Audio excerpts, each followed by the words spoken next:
know why I drive a four-wheel drive. You see that? And this. So that hole is somewhere in the neighborhood of 1.5 feet deep. It's a pivot track.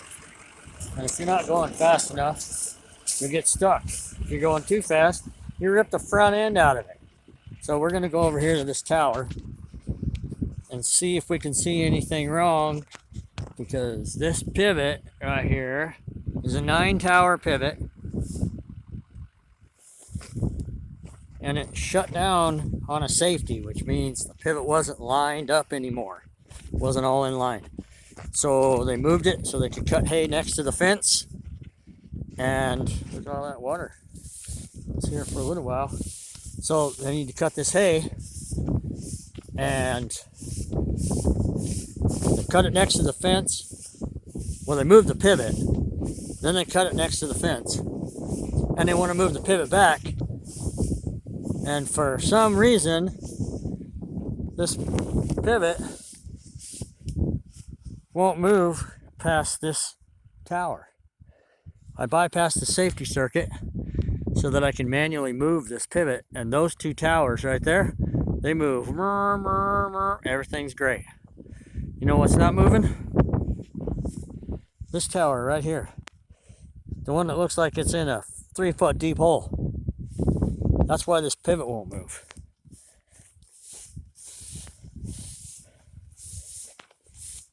What I don't know, well, it appears the drive shaft is still intact here.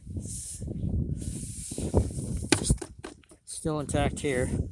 This is the tower motor. That's what runs that one and that one. There's a gearbox here, and a gearbox here, and a gearbox down here. All those got to have grease in them. They all got to work. Everything's great. Problem is, look at the ditch this thing dug back here. That thing is deep. I'll bet that's 2 foot deep. Hell, I can bury electrical cable in that. So this is how come this pivot's not moving. So what's going to happen is he's going to have to come out with the tractor. We're going to have to run this pivot in manual with the safety overridden, so we can pick this tower up and move it to get the rest of this, to get this pivot to move all the way, because it's stuck. It's digging a hole.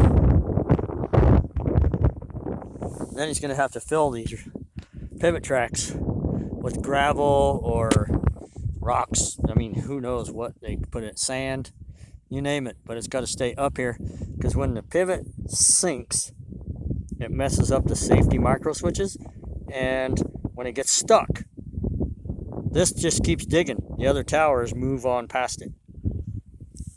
As you'll see down there, if you look, if I can get zoomed in, those towers are all pretty much in line with each other. Not too bad considering the ground we're going through. This is basically river bottom, so it's kind of soft. So then when you get to this one that I'm at, it's stuck. So right now I can get the first towers all the way down at the end by the pivot point. I can get those to move both directions. I can't get the ones in the middle up to this point to move because of this one, but I can get the two past it. Ones at this end, get those two to move, and they'll just go zip, zip, back and forth, no problem. But since I have the safety bypassed, I can literally fold this pivot in half right now. At this tower I'm at, won't even move. So this is our issue. Well, besides being stuck in the pivot track over by the fence. So we'll let them know why their pivot's not moving. I mean, look at this. I'm standing on the dirt right here next to this pipe that should be 2.5 feet at least off the ground.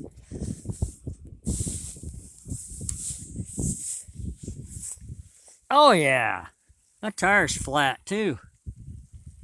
that would definitely be a problem. We had this same problem on one of our pivots. I got 3 pivots on our place. And yeah, it's almost a full-time job to take care of them too. But, alright, this is definitely an issue. So, lucky for this guy that we'll change these tires, we'll change the gearboxes, we'll fix drive shafts, we'll change gearboxes, we'll change motors, do all the control work up at the top of the tower. We do whatever they want because it all pays the same. And we're not in somebody's house somewhere, which is awesome. So, I'll let you know what happens. Thanks for watching. Oh, wait a minute. Let's go see if we can get this truck out of that ditch. That might be a whole other version of the video here.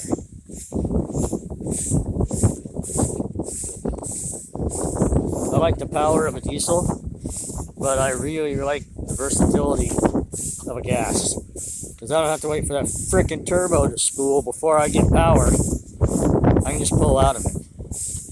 I'm building another truck. I just haven't got quite done with it enough to use it yet.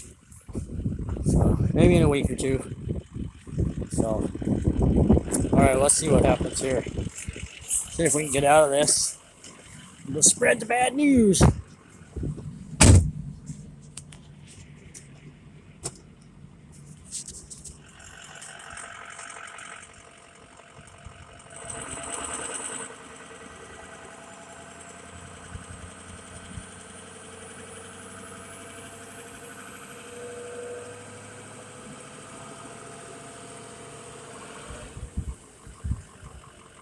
Man, do you see how long it took to spool that frickin' turbo? What a pain in the ass. Coming to where I hate diesels. Plus, this truck weighs 10,000 pounds now. So with all the weight on the back of it, it's probably not helping things any. But, alright, well, we're out of that hole. We're going to get out of this field and go let them know what the issue is. Alright, talk to you later.